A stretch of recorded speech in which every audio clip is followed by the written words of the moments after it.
I'm going to ask you 3 questions, and I want you to genuinely think about them. What do you think of the last video game you played? What aspects of the game make you think that? Would another person who played that game agree with you on the quality of those aspects? I think that's a super interesting thing to ask yourself, because we look at games from our own perspective. Even those that we play with friends, we're still experiencing the game in our minds. You can't see into your friend's head. You don't know if they think the story is good, or if the mechanics are too overwhelming. You inherently have your own perspective. We all have our own perspective. But it feels like people are so obsessed with the objective. Is the writing good? Is it fun to play? Could this be the best game ever created? People want games and other media to be broken down into observable facts. When, in reality, there's no truth when it comes to all this. A game's writing cannot be objectively good. It cannot objectively be fun to play. And no game is objectively better than another. In regards to art, nothing can be objectively true. But is that really the case? I feel like that's the satisfying answer to give and to hear as people who appreciate video games as an art form. But I don't think it's necessarily the case that nothing is objective. The Elder Scrolls II Daggerfall has graphics. Okay, well, I guess that is objectively true. The graphics card renders out pixels onto my monitor, and those pixels come together to form a world. You look at the screen and you see graphics. There's no wiggle room there in terms of objectivity. The Elder Scrolls II Daggerfall has dated graphics. I guess that could be true? If you were comparing this to Skyrim, then yeah, this game definitely looks older. But compared to Ultima Underworld, or hell, even the original Ultima, Daggerfall looks like Crysis by comparison. Depending on the year you're starting from, the statement, Daggerfall has dated graphics, could be seen as objectively true or not. The Elder Scrolls II Daggerfall has bad graphics. Okay, this is where we got a problem. If you say this to me, you better square up because I'm coming at you. I think this game looks great. Something about the aesthetic and the rendering methods creates such a cozy feeling for me. And I didn't even grow up playing old PC RPGs like this, so I can appreciate it without that personal connection from when I was a kid. I acknowledge that it looks dated compared to modern standards. The texture resolution is low compared to modern RPGs, and characters are flat 2D sprites. Those are 2 objective facts about the game. But subjectively, I think this is beautiful. There's a super popular mod for the Unity fan port of the game called Dream. The Dream mod completely remasters 100% of the game's content. NPCs, monsters, buildings, the UI, the soundtrack, the full motion videos. Not a pixel has been left untouched by this retexturing project. It's insane the amount of work that went into bringing this 1996 RPG's assets into the modern age. And yet, I prefer the original. I couldn't begin to tell you why that is. I just prefer the original look of the game. It feels more authentic.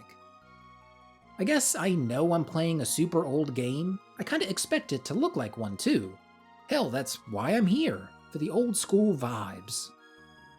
Despite my personal position, a lot of people suggest installing the Dream mod here for people's first playthrough of the game. The game looks objectively better with this installed to a lot of people.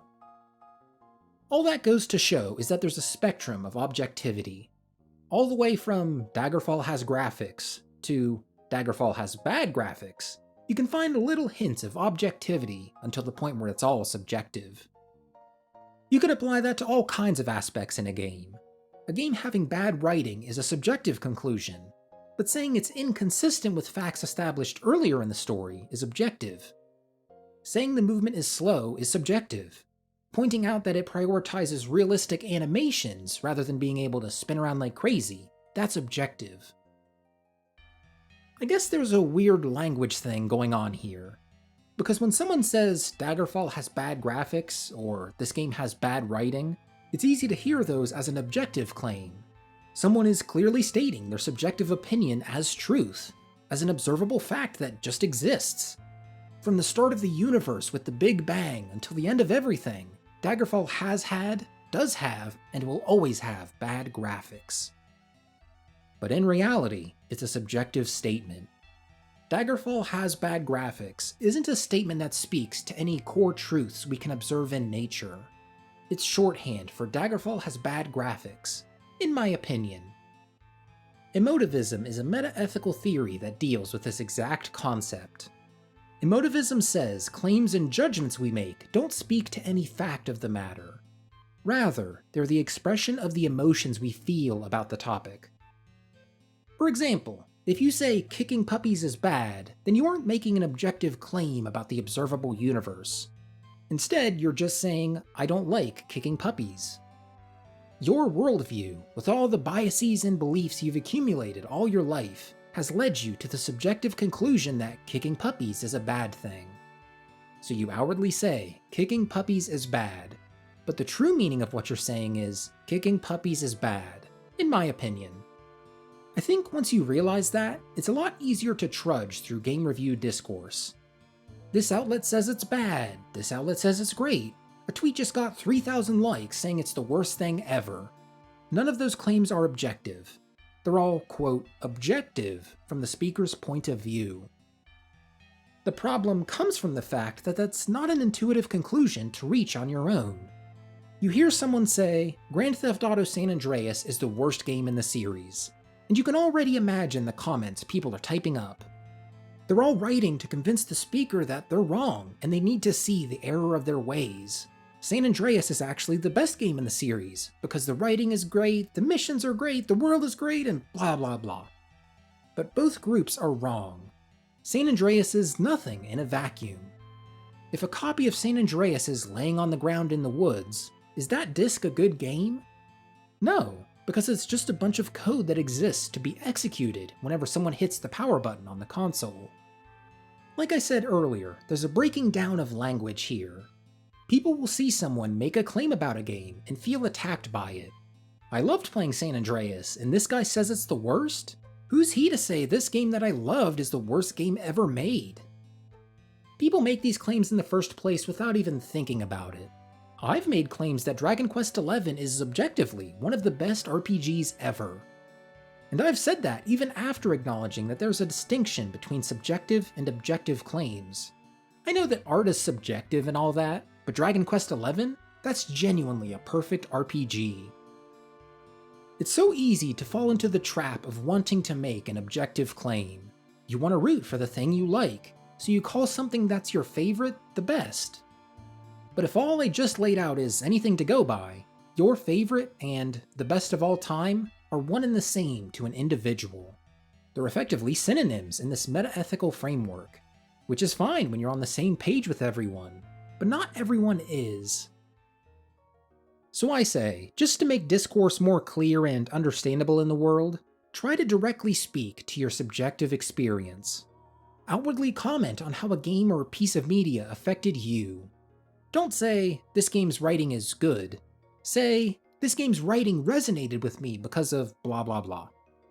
That change of language accomplishes two things in my mind. One, it's less likely to cause conflict in this already conflicted world. If I see someone shit-talking a game I liked and they're calling it bad, I kinda want to get in the trenches and defend it.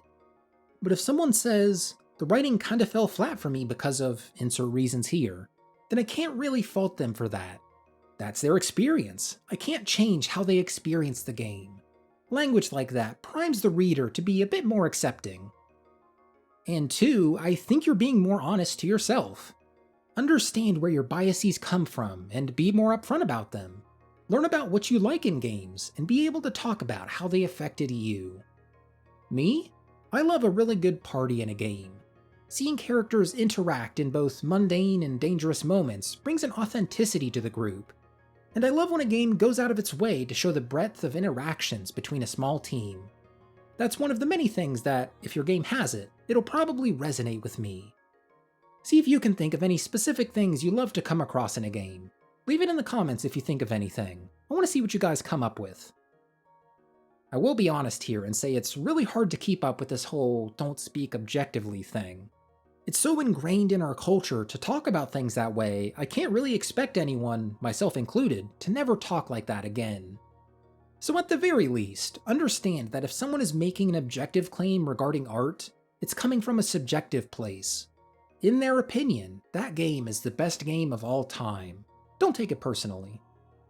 But I think it's good to at least make an effort. Try to understand the emotions behind why you want to call something the best, or say a game has bad graphics. Understand why someone might have a different opinion than you. Spend some time thinking about how to communicate your own perspective. What a game is boring. Tell me what it means to you. Thanks for watching.